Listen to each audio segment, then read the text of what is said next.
Today we're going to talk about Russell Brand. Apparently he's been accused of some things that are a little questionable. Greg, tell us about the videos we're going to watch. I think it's bigger than accused. I think I read charged was the answer. That's much bigger than accused. And this is a denial that he made, a very short denial on Twitter. Okay. And I've got the flu.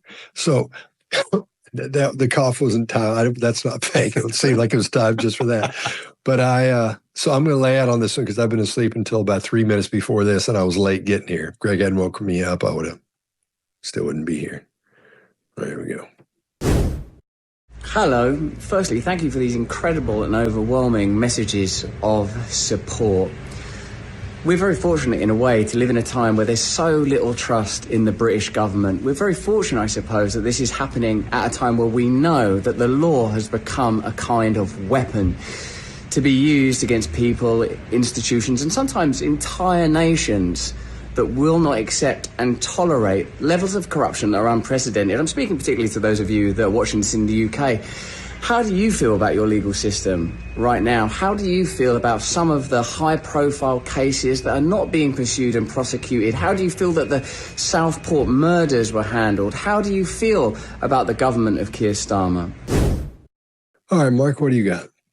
Yeah, so first of all, Brand has come dressed as Sancho Panza from Don Quixote here. You'll remember Don Quixote tilting at windmills, somebody who had lofty rhetoric, but his aide, Sancho Panza, would bring him down to earth. And so we might expect a little less lofty rhetoric from Brand, which he's well known for. He's brilliant, it's fair to say, with words. And so let me unpack a little bit of, first of all, the words that he's going through and a little bit of the body language here. Some really good rhetoric, some really good, potentially, spin from him.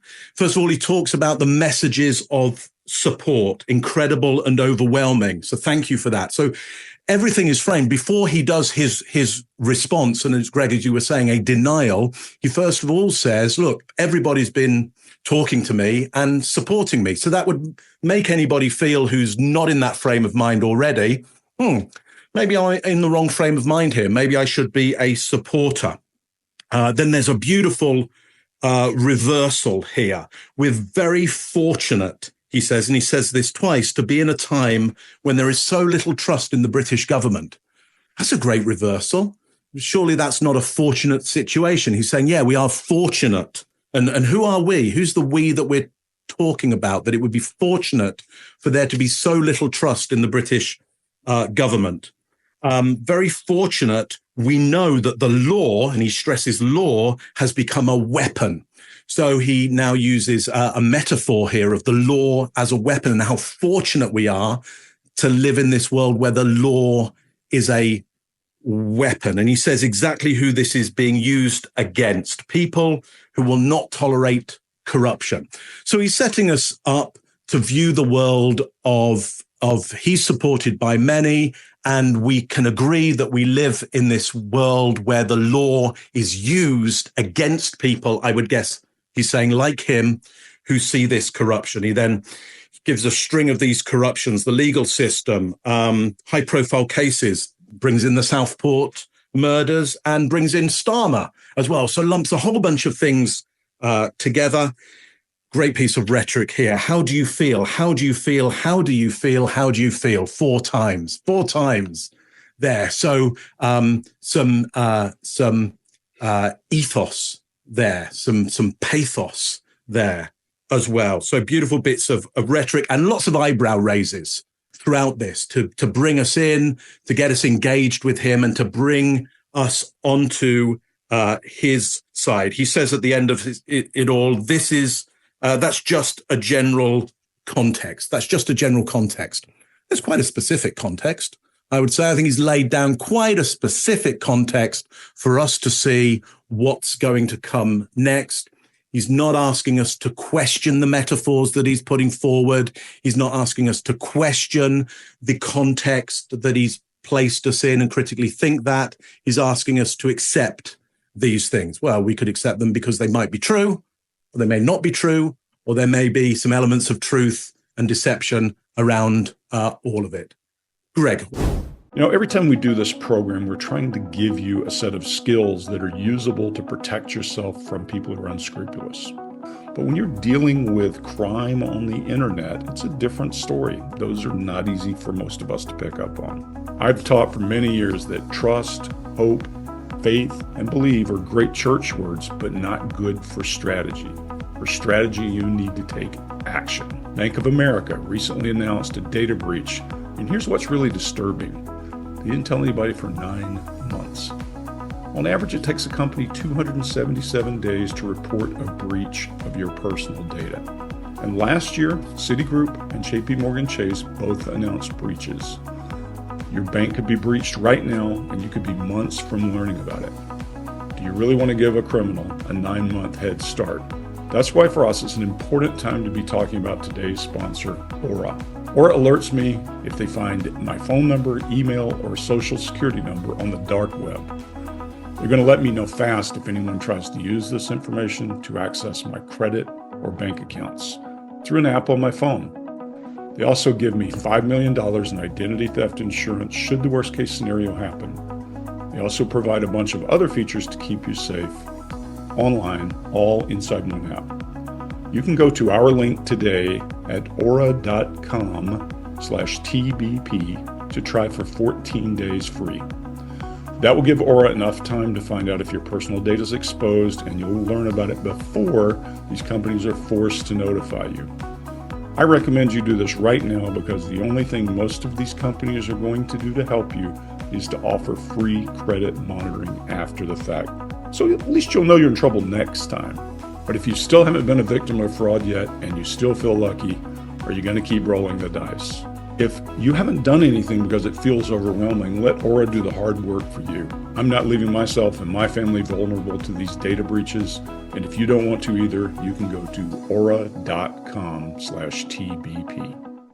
What do you got on this first part? Yeah, Mark, I'm going to take a lot of the same things you said. I'll skip most of the stuff that has to do with the government and that. But one interesting piece, you said he does a lot of brow rise, and he does. He also does a lot of Uptalk. He's trying to bring you along the ride, and he's making sure you understand. He starts by framing his base. He's talking to his base here right out of the gate when he says all the support you've given me. And like you said, maybe it'll cause people to question. But he's after building a coalition to say these are the people who've attacked me and undermine them before he ever gets to that point, I believe. That doesn't mean he's wrong. This is him thinking and illustrating freely as he speaks. You watch his hands. He's punctuating his thoughts. When he needs you to come along, he raises his voice and his brows. Really cool to watch. And you see some disgust in his face as he addresses the issues with the government. All in. That's exactly what you would expect from a person who's saying, hey, I'm being attacked. And Chase, what do you got? Yeah, so Mark, you talked about the ethos and pathos there. It's brilliant. I'm willing to bet that he is probably done this unconsciously. A lot of these things. Maybe there's a general idea of what he wanted to do, but I think this comes so naturally to him that he is natural at doing this, which is why he's got all these subscribers. He's got such a huge base. What we're really doing, if I'm bringing up several situations in your mind, we have something that in my training, I call a file clerk. And that file clerk will go down to your file cabinet and start pulling files out. If I tell you about a memory, or if I tell you about my experience at an amusement park, you have to pull your amusement park file out of the drawer to make sense of what I'm saying. So a lot of times, if I can talk about 3 or 4 scenarios before I give you a big topic, I can take your camera angle and shift how you're viewing a situation just by having your file clerk pull those files out and keep them on the little table in your head. So I think that's what's going on here. We're being primed. And what are we being primed with? Everybody accepts this, so it's a socializing. And then what we're doing is the government's untrustworthy. The law is a weapon. The government's untrustworthy. The law is a weapon. Let me give you 5 situations so you can pull these things out of your file cabinet. So that's the lens through which you're going to perceive the next object. So what that's called in psychology is priming. So he's an expert at priming, especially in his YouTube videos when he wants to set up for some big point. That's exactly what we're seeing here. Scott? There's a guy named Cialdini who wrote a book called Persuasion. Holy smokes. If you've never read that, get that book. It's fantastic. Exactly what Chase is talking about. I mean, Chase has got his thing on it, but it's the same thing. It's not, and this guy didn't come up with it. There's a bunch of studies, but everybody takes their own take on it. So read his book. It's called Persuasion. And again, I was asleep, so didn't get any of this. Hello. Firstly, thank you for these incredible and overwhelming messages of support. We're very fortunate in a way to live in a time where there's so little trust in the British government. We're very fortunate, I suppose, that this is happening at a time where we know that the law has become a kind of weapon to be used against people, institutions, and sometimes entire nations that will not accept and tolerate levels of corruption that are unprecedented. I'm speaking particularly to those of you that are watching this in the UK. How do you feel about your legal system right now? How do you feel about some of the high-profile cases that are not being pursued and prosecuted? How do you feel that the Southport murders were handled? How do you feel about the government of Keir Starmer? Now, that's just sort of general context. Me, I've always told you guys that when I was young and single, before I had my wife and family, with just out of shot over there, my beautiful children, I was a fool, man. I was a fool before I lived in the light of the Lord. I was a drug addict, a sex addict, and an imbecile. But what I never was a rapist. I've never engaged in non-consensual activity. I pray that you can see that by looking in my eyes. I want to thank all of you for your continuing support. I want to let you know that our show will be on Rumble on Monday. Thanks for your support there. And of course, I'm now going to have the opportunity to defend these charges in court, and I'm incredibly grateful for that. In the meantime, you lot, stay free, and we will be continuing to discuss this matter. Praise the Lord. All right, Greg, what do you got? Yeah, I'm probably going to disagree with folks on this one because I think this is overall a good message. I think it's clear. He has good eye contact. His illustrators make his point just like they should. And instead of lilting to get approval, he's down-tone telling. When he says never a rapist, always consensual, uses his hands, no forehead involvement. The looking into my eyes means he probably realizes that, like most people, that most Americans or most people he's talking to think that direct eye contact is important for a person telling the truth. So that's a red flag for me, only because I know that most people who are lying to me will look me dead in the eyes and be very careful. But he's also sending a message. So I don't see a cluster. I see one flag. And for me, overall, it's good. Now, there's this. He goes in and tells you about being a Christian and about changing. And that doesn't mean he remembers everything that happened if he was really seriously on some kind of drug or that kind of thing along the way. So what I think his message comes across, though, is clear and delivered. You may disagree. Mark, what do you got? Yeah, look, as you were saying, Greg, his gestures are very, very good. And people will say, okay, well, you know, this guy is an actor and a performer, and he is an actor and performer. He's a particularly good actor and performer. He, in fact, trained with the same people that trained me. It's the same movement psychology person that trained Anthony Hopkins. So if you were to, his training level in gesture control in order to control psychology, I would say is as good as it can possibly get. Now, he was high on smack at the time, so how much attention he was paying, I don't quite know. at drama school when he was with Yat Malgrim. Yat Malgrim was the best of the best at this. A lot of the work that I train is from Yat's work. So it's as good as it gets.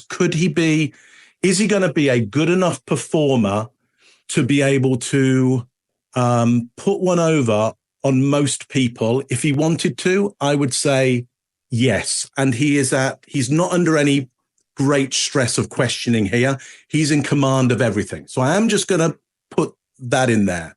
You know, he's as good as anybody. Colin Firth trained with the same person. Tom Hardy trained with the same person. You got people there who are incredibly skilled. Sean Connery trained with the same person. Pierce Brosnan with the same person. Yat has had more bonds than anybody else. So he really knows what he's doing physically. Anyway, what do we get? When I was young, before I had the family. So again, he's saying, I have changed. He's putting forward this idea of change. I was a fool before I lived in the light. Great metaphor that he's using, you know, taking us up to the light. We'll see that a little bit later. As a drug addict, I was a sex addict, an imbecile. So imbecile, taking us back to he was childish. He wasn't. His development was arrested. So he's kind of saying, look, what I am now is not what I was. And we've seen that with all kinds of people in their, when they're in this situation of saying the person that you have now is not the person back then. Well, but as everybody knows, the law doesn't see it that way. The law prosecutes a person, not who they are now, but what happened then. And all kinds of people have got all kinds of problems with that. But that's in the UK, that's the way it is. There is no statute of limitations. Okay. You will be prosecuted for what happened back then, not who you think you are or who you actually are right now. So, you know, as they might say in the comedy world, that doth butter no parsnips that you're a different person right now. Okay. Don't make any difference. Okay. But you're right. You're right, Greg. What I never was a rapist. I never engaged in non-consensual activity. He's very clear. He's very straight about that. Could he perform that? Yes, I believe he could. Would I know whether he's performing that within this short clip under not stress and pressure? I wouldn't be able to tell. He's good enough that I would never be able to tell. Okay. I pray you see that by looking into my eyes. That is a Shakespearean invitation into his mind. The eyes are the window to the soul. He knows of anybody. He can recite enough Shakespeare. He's been around drama school enough to be able to go, if I invite them into my eyes, it's a very old methodology for saying, you've seen me and you've seen deep into my soul. Praise the Lord, he says, and looks up to the sky. So again, we get this beautiful metaphor of the light again, and this ideal that, you know, there's an overarching entity that lives in the heavens somewhere above him. Now, I would say even with his training, he is late with his gesture to himself on that he's going to get this chance to defend himself. That is slightly out of sync for me, which that's the only bit that rings alarms with me. He should be good enough to perform that on cue, and it's out of sync in my mind. And so what is the stress around that particular idea that he's grateful that he'll get to defend himself in court? I don't think anybody would be grateful. They would rather it doesn't happen in the first place. They would rather that you don't get prosecuted. You don't have to do this. And then we see at the end of it is his hand goes to the camera to switch it off. We see a change in the face. We see the performance drop. The performance mode disappears. So look, obviously, yes, it is a performance. Is he a great performer? He's one of the great performers, undoubtedly, in his genre. Is he good enough to put one over on people? Yeah, more than most. Yeah, he is. So this is one for the courts, undoubtedly, as it should be, undoubtedly. Chase, what do you got on this one? Yeah, I absolutely agree, Greg. I have the same red flag as you. I would say this is well done in that I have changed. I am surrounded by children. All of these reasons kind of coming up in the video. I wouldn't say that this is deception. What I would say is what we look for are clusters of those little red flags. And I just don't see the clusters here that we normally would look for. That does not mean, no matter how many experts you hire, if you hired 1,000 of us, we can all miss something. And it doesn't always mean the clusters are there, and it's just a matter of fine-tuning our vision or our perception. Sometimes, exactly, Mark, what you just said, they're just not there. Scott, what do you got? All right. I saw this guy for the first time in 2007 in London, and he was on a talk show. And if you'll remember back then, Mark, that guy, he looked nothing like he looks today. I mean, he was completely different. And it did look like something might be up with a drug situation. I don't know. Maybe he was past it at that time. I have no earthly idea. But he looked iffy. I'm not saying anything bad about him. I'm telling you, it's the first time I saw him. And I'm all whacked on drugs from the flu. So I'm not going to say anything because I'm not in my right mind. So it's not fair. Now, that's just sort of general context. Me, I've always told you guys that when I was young and single, before I had my wife and family, who were just out of shot over there, my beautiful children, I was a fool, man. I was a fool before I lived in the light of the Lord. I was a drug addict, a sex addict, and an imbecile. But what I never was a rapist. I've never engaged in non-consensual activity. I pray that you can see that by looking in my eyes. I want to thank all of you for your continuing support. I want to let you know that our show will be on Rumble on Monday. Thanks for your support there. And of course, I'm now going to have the opportunity to defend these charges in court, and I'm incredibly grateful for that. In the meantime, you lot, stay free, and we will be continuing to discuss this matter. Praise the Lord. All right. Well, seems like a whole lot going on there. Mark, what did you see? Yeah, I need to see more. I want to see more. And undoubtedly, we will see more. He is charged, so he will make an appearance in court or not. There'd be some reasons why he wouldn't, which he would fail to attend and not be in the country. So we'll see what goes on. But certainly from my point of view, there's a lot of chase, as you said, priming around this. There's some really good rhetoric around this. That's to be expected from him because he is really good at rhetoric. He prides himself as an Essex kind of working class guy to be able to be erudite and this lofty rhetoric as a bit of a Don Quixote figure, yet dressed as Sancho Panza, which is, again, an interesting look to go with of I don't need to really dress up for this. And that's, true or false. But, I don't really need to make an effort with this because why would I? I'm on holiday and there's nothing to answer for here because there may be nothing to answer for or there may be something to answer for. And yes, just because you don't remember or believe that you didn't doesn't mean that you didn't. And so, yes, this is important for a court if there are serious allegations and charges. There's charges, which those don't happen by accident. And people might say, well, yeah, because the government are out to get him. It's possible. It's possible. Yeah, everything's possible. So let's see how this one plays out. I'll be interested. Chase, what do you see? Yeah, I agree with you. I would definitely need to see more, but right here in this video, with what is present, I don't see the indicators of deception that we might look for. And if he is being targeted by the government, he is probably going to come out on top with what's going to happen. If what's true in this video continues to be true, like this lack of when he's talking about the evidence and him being grateful to go to court, then I'm sure he looks a lot more confident than most people we see facing these allegations, like 1,000x more confident than the people that we normally see. So hope it's not true. And maybe it is possible. Maybe it's the government. As Mark said, possible. Yeah, probable. Not sure. Greg?